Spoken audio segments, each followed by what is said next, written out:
Tv2 Samoa iu whaafunga anga le nei tula, nisi nei whaapoponga o tātou tala Oto'oto. Olo o iai bea Samoa i tulanga le mautono se whainga malo i tula i mai e wa aia le atunu mo le isi lima tausanga o lumanai.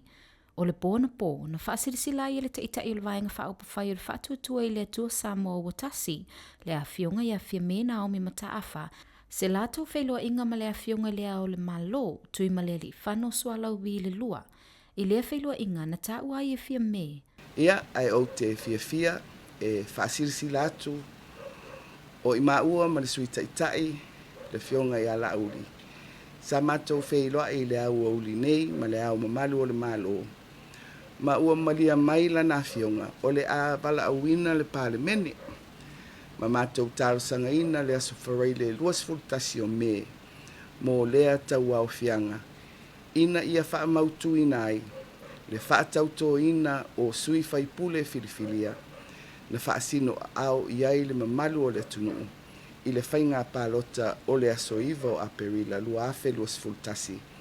Ma wha tūla ima iai se whainga malo e wha foe ina le sao Samoa mo le isi lima tausanga.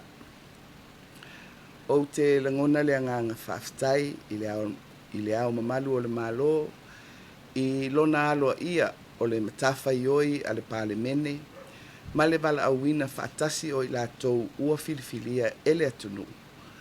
E whaawai ai le whainga malo, mō le ngā luenga whaatino a le malo, mō le atunu. Na tā ua le ofisa o le whailau tusi o le whono au whaitu la whono e ala I se pepa o whaamatalanga.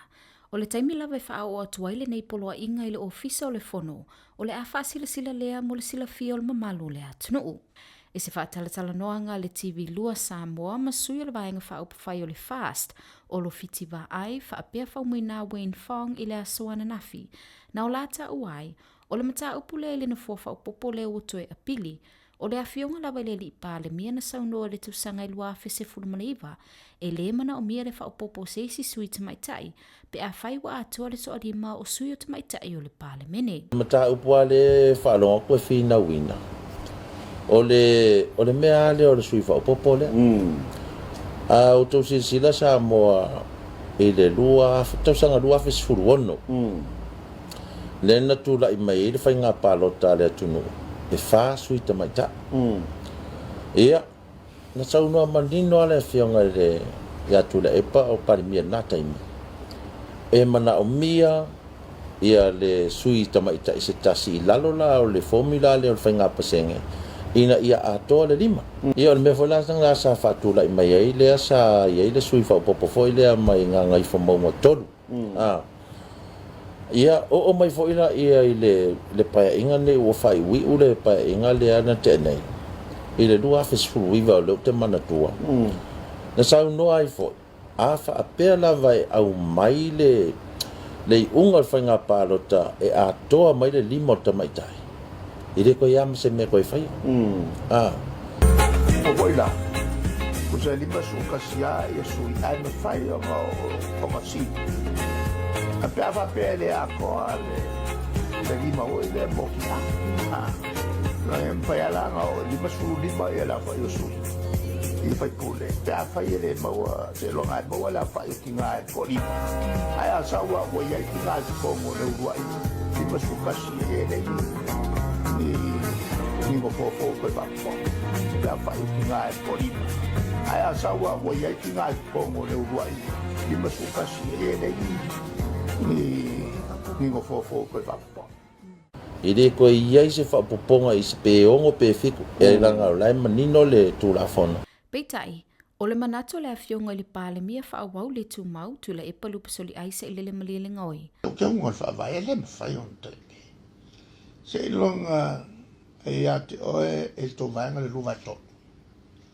O le luva tolu la o le lima sutas. No ben. Tol sulfa. Tonto sulfa fai por. Ele mo o fiele. Le tol sulfa. Pe on fa forma. Ale e lo fulu le mal e chapipi lo fulu fa le fast. Ia ai rua ia tututo. Tasi ala no fai atu. E fatoa tauria le tututo tasi. Pe au sul fono il palme. E whakauko. Lala na le nom na wai le vaenga lea. E au sul fono il palme. Se i whatau toa i le lato rua. E nei ato ai le lato whainumela a o whamaumaunga alo ia. O le sele le chapipi.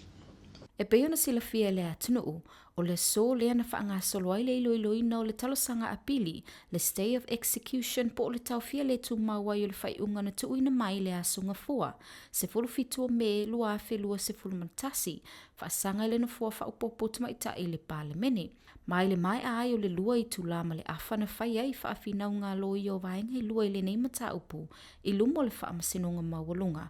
Na autasi umai whaamasino i totolu na ngā lulue le nei talo sanga e au fiai le a fionga le whaamasino sili sa tiu si matiwa perese a fionga ia tawhao i malo le lani tuala Warren whaatasi ai ma le a fionga ia whipule ai ame perosa Roma o le itula e se fululua i le awa uli taimi Samoa i le a soa tai au o le atu uina mai ai loa le unga o le talo sanga.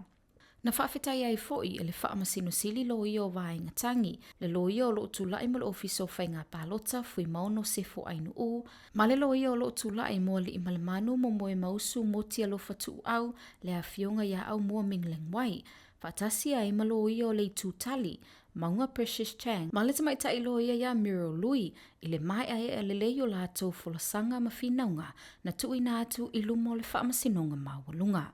O tātou tala Oto'oto le nāmana nei waengo le aso, whaasoi fuia.